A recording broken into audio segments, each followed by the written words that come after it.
तो hello guys, कैसे आप सब लोग। मैं जब के लिए एक्सप्लेन करने वाला हूँ सोलो लेवलिंग का एपिसोड 9। तो चले स्टार्ट करते हैं। तो ये सब कुछ होने के बाद जिन्हों वहीं पर एलिक्सर ऑफ लाइफ के लिए क्राफ्टिंग करना स्टार्ट कर देता है, लेकिन उसका सिस्टम कहने लगता है कि इसके लिए इंटेलिजेंस बहुत जरूरी है। तो जिन्हों बहुत ज्यादा परेशान होता है कि क्या मेरे इंटेलिजेंस इतना ज्यादा है कि मैं एलिक्सर ऑफ लाइफ को हासिल कर सकूं, लेकिन तब ही उसे एलिक्सर ऑफ लाइफ मिल जाता है, जिसकी वजह से जिन्हों बहुत ज्यादा खुश हो जाता है। और तब आयरन आ जाता है उस ड्रैगन के साथ, जो ड्रैगन जिन्होंने मारा था। और तब जिन्हों उसे एराइज कर देता है और कहने लगता है कि मैं इसका क्या नाम रखूं, और फिर उसका नाम केजल रख देता है। तो इसलिए बहुत ज्यादा खुश हो जाते हैं कि इस ड्रैगन की वजह से हम अपने घर पर जा सकेंगे। लेकिन जिन्हों उसकी बात सुन ही नहीं रहा और वो कहने लगता है कि मैं अपने घर पर अब कैसे जाऊंगा, इसमें तो काफी देर लगेंगे और मुझे अपनी मॉम को ठीक करना है। लेकिन तभी उसे जॉब एक्सक्लूसिव का रिवॉर्ड मिल जाता है और उसमें शेडो एक्सचेंज भी होता है। तो जिन्हों कहने लगता है कि क्या मैं अपने एक साथी के साथ यानी मीन मैं अपने एक सोल्जर के साथ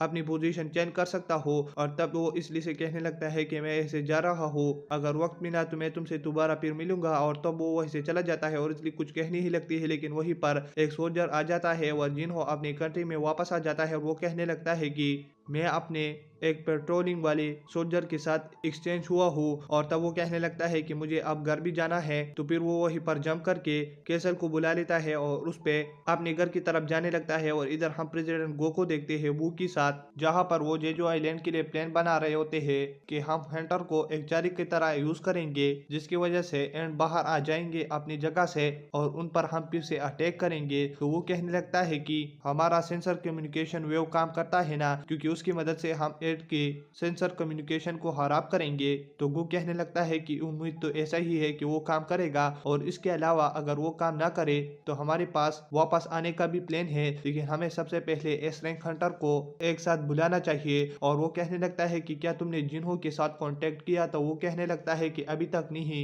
और तब हम बेक को देखते हैं जो कि एक हंटर के साथ होता है, और बेक हमको बताता है कि ये एक हीलर है एस रैंकर। और बेक ये भी बताता है कि इसकी वजह से मैं जेजो आइलैंड में पहली बार बचा था और यही मेरा सब कुछ है, यानी मीन अच्छा दोस्त है। और इसके बाद यो कहने लगता है कि बेक क्या तुम फिर से जेजो आइलैंड पर जा रहे हो। मैं तो नहीं जा रहा, तुम्हें पिछली बार याद है ना जहाँ पर हमारा एक दोस्त मरा था। तो बेक कहने लगता है कि वो मुझे याद है। तो यू कहने लगता है कि तुम यहीं पर मुझे इनवाइट करने के लिए बुलाई हो। लेकिन बेक कहने लगता है कि नहीं, मैं गुड बाई के लिए आया हूँ, क्योंकि कुछ पता नहीं कि मैं क्या मरूंगा या जिंदा बचूंगा। तो इसकी वजह से मैं यहीं पर गुड बाई के लिए आया हूँ। और तब यो कहने लगता है कि मैं हंटर का काम छोड़ रहा हूँ और इसके अलावा मैं किसी और जॉब को ढूंढने की कोशिश करूंगा। तो बेक कहने लगता है कि ये भी अच्छा है। और इसके बाद हम जिन्हों को देखते हैं जो कि अपनी मॉम के साथ होता है, और वो कहने लगता है कि क्या ये एलेक्सर ऑफ लाइफ काम करेगा। सिस्टम ने तो बहुत अच्छी चीजें दिखाई है मुझे, जैसे कि मुझे ई रैंक से एस रैंक हंटर बना चुका है, लेकिन क्या ये मेरे मॉम को भी ठीक कर सकता है इस बीमारी से।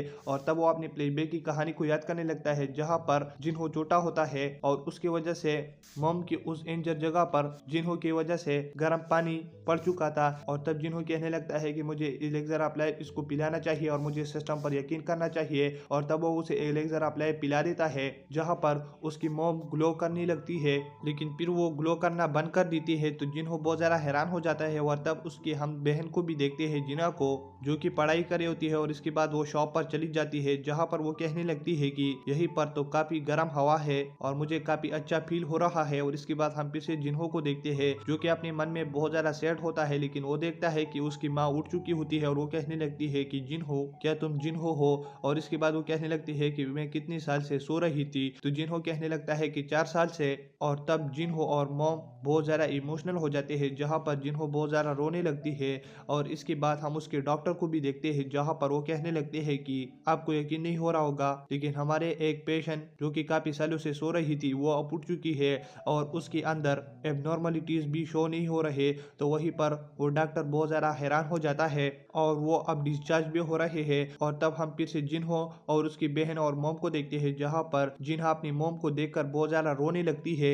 और इसके बाद हम प्रेसिडेंट गो को देखते हैं, जो कि मीडिया के सामने आ जाता है और वो कहने लगता है कि हालात को देखते हुए कि एंड हमारी जगह पर आ रहे हैं, तो इसकी वजह से हमें फिर से फोर्थ जेजू रेड मिशन पर जाना होगा। और इसके अलावा मैं आपसे कहना चाहता हूँ कि इसमें न कि हमारे एस रैंक हंटर है, लेकिन जापान की भी 10 एस रैंक हंटर है। और इसके अलावा ए रैंक हंटर और इसके अलावा जो लो रैंक हंटर है वो भी हमारे साथ जाएंगे इस मिशन पर हमारे साथ मदद करने के लिए। तो तब सारी हंटर इसको देख रहे होते हैं। और इधर हम फिर से योन हो को देखते हैं, बेक के दोस्त को, जो कि कहने लगता है कि क्या मैं जाऊं। और तब वो अपनी फ्लैशबैक की कहानी को सोच रहा होता है, जहां पर वो जेजे आइलैंड से पहले अपने दोस्त के साथ मिला था, जहां पर उसका मरा हुआ दोस्त भी होता है। और वो कहने लगता है कि योन हो, अगर हम इस मिशन पर ना जाए तो हमारी कंट्री का क्या होगा। हम इतने डर रहे हैं, लेकिन जिसके पास पावर नहीं है वो कितना डर रहे होंगे, तो इसकी वजह से हमें जाना होगा। और योन हो इसके बारे में सोच रहा होता है। और तब हम फिर से जिन्हो को देखते हैं, जो कि अपने घर में आ जाते हैं अपने मॉम के साथ। तो वहीं पर घर का बुरा हाल होता है। तो जिन्हो अपने सिस्टर से कहने लगता है कि तुमने इस घर का क्या हाल किया है जब मैं यहीं पर नहीं था। लेकिन उसकी मॉम कहने लगती है कि बहुत टाइम बाद हम इस घर की सफाई करेंगे, क्योंकि ये घर बहुत ज्यादा ओल्ड हो चुका है। और तब जिन्हो कहने लगता है कि मैं काफी समय से ये मोमेंट देखना चाहता था और अब मैंने देख लिया,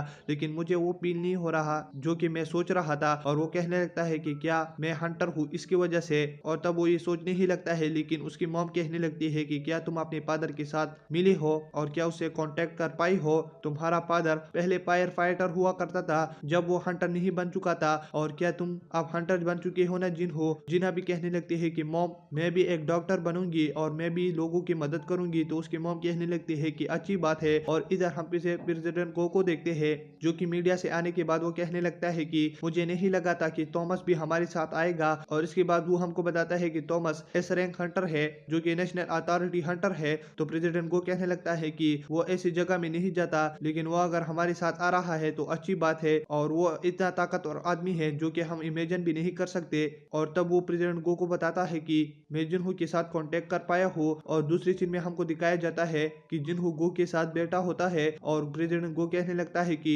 जिन्हो हम 4 दिन के बाद जेजू आइलैंड पर जा रहे हैं, क्या तुम हमारे साथ जाकर मदद करोगे। तो जिन्हो सोचने लगता है कि ये एक अच्छी अपॉर्चुनिटी है और इसमें मैं काफी ज्यादा लेवल अप कर सकता हूँ। और तब वो ये बोलने ही लगता है, लेकिन वहीं पर उसको काफी तेज प्रेजेंस महसूस होती है। तो प्रेसिडेंट गो कहने लगता है कि तुम तो काफी कमाल के हो, इतनी दूर से भी तुमको ये प्रेजेंट महसूस हो रहा है। और ये जिम में एस रैंक हंटर फाइट कर रहे हैं, इसकी वजह से तुम्हें ये प्रेजेंट महसूस हुआ। और क्या ये तुम देखना चाहते हो। तो जिन्हो वहीं पर चला जाता है प्रेसिडेंट गो के साथ, जहां पर बेक और दूसरा हंटर कॉम्बैट फाइट कर रहे होते हैं। तो वहीं पर जिन्हो कहने लगता है कि बेक तो हार रहा है, लेकिन वहीं पर चॉय आ जाता है और वो कहने लगता है कि बेक अपनी रियल पावर के साथ लड़ेगा तो वो उस जगह को तबाह करेगा। और वो अपनी पावर सब लोगों के सामने शो नहीं करना चाहता, इसकी वजह से वो थोड़ी पावर की मदद से ही लड़ रहा है। और तब वहीं पर हमको नाइट गिल्ड वाले हंटर को भी दिखाया जाता है, और वहीं पर जापान के एस रैंक हंटर भी आ जाते हैं, जहां पर गोटो भी होता है। तो गोटो आने के बाद वो अपने असिस्टेंट से कहने लगता है कि जो सामने एक आदमी खड़ा है ये कौन है। वो जिन्हो के बारे में बात कर रहा होता है। तो वो लड़की कहने लगती है कि ये एक नया एस रैंक हंटर है।